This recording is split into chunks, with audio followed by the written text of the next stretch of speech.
Good morning. Dean Goldade here from Round Rock, Texas. I was talking to Snake Blocker and he asked if I could put together a little short video outlining some of my experiences with Jeet Kune Do over the years.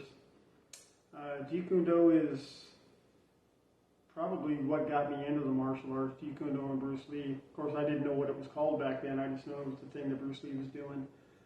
I started off back in the 70s. I started off with boxing with my dad. And then that worked for me pretty well. I was able to get around the playground pretty good, knocking heads with the kids at that time. But I went home for lunch one day, and back in the day, you always had, at noon, they had, on the news, they would have highlights of movies and stuff that were out there, little previews of them and stuff. And I saw, I guess you want to call it a preview or whatever, of Enter the Dragon. And I thought to myself, holy cow, man, I gotta have some of that shit, So then I started getting on that martial arts path I was seeking, at that point.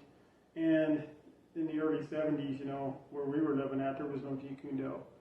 So I chased what I could, karate, taekwondo, hapkido, all those things I could chase.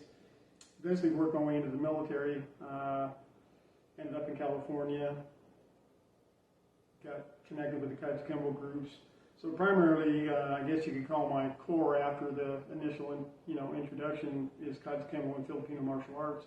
But I always had that Jeet Kune Do kind of mindset, even before I started formally, Jeet Kune Do was probably the best system that put it all together for me, right? But back in the day when I was just doing taekwondo and boxing, I was kind of doing street kickboxing. I would do whatever worked for me. I was using that concept of Jeet Kune Do. And then when I formally was introduced to Dan Lewis, here when I got to Texas, he was one of the Hakakheim students, and he had trained with Gary Dill in the, I believe it was self-defense systems. And Dan was an instructor in that, and I started working Jeet Kune Do with him, and that led to training with Hawk, and of course Hawk had a lot of Jeet Kune Do influence in what he did. Eventually that led to, training with Tim Tackett. And Tim's an incredible guy, great Jeet Kune Do influence, and taught me a lot about the structure of Jeet Kune Do and ways to kind of make things my own, So what we do is we absorb what's useful, reject what's useless, and add specifically what's our own. And I've done that throughout the years with everything I do, even though I guess you could call me a Jeet Kune Do Filipino JKD guy, I really just do my own thing. I take what I enjoyed out of those systems, what works for me, build on that, the things that didn't work for me, that I, of course I trial and errored it, and when I found things that didn't really work or weren't efficient with my mindset, I let them go, and that's been my whole journey. Just trying to, you look at it as taking a big hunk of clay, and you whittle away the essentials until that piece of clay looks like you. We're all going to look different. We're all going to be different pieces, little different statues at the end of the day, but we all started with, a bunch of clay down there, and we whittled it away.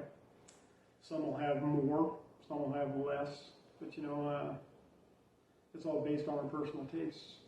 Some may be anorexic looking, some may be overweight, but we're all going to be our own statue. One of the best stories I have, though, of hanging out with the Jeet Kune Do guys was we were doing a camp in Vegas. It was a Wednesday night group camp, and Bob Bremer was there. And we were hanging out after training. We were at the Embassy Suites, and we were sitting in the bar there, and he was telling Bruce Lee stories, And Bob was an incredible guy, man. Just, when he spoke, you just wanted to listen, And I remember being there like a little kid, just being mesmerized by everything he was talking about, That guy that actually was training with Bruce Lee and was pretty much his Chinatown enforcer. They called him the ass kicker of Chinatown. You came into Chinatown school and you started shit, you went through Bob first. And that was a pretty great title to have, and it fit him well. He was an ass kicker through and through. I guess that's kind of it, it's hard to, put together a lifetime of stories in 3 or 4 minutes, but anyway, I just want to wish you guys the best. 50-year anniversary, that's awesome. I know you guys are having a great time. You got great instructor lineups, You guys always look like you have a great time. One of these years I'm going to make it, I told Snake I'll do it, and I will do it one of these days once I can get Anyway, guys, have a great time. Talk to you later. Walk on.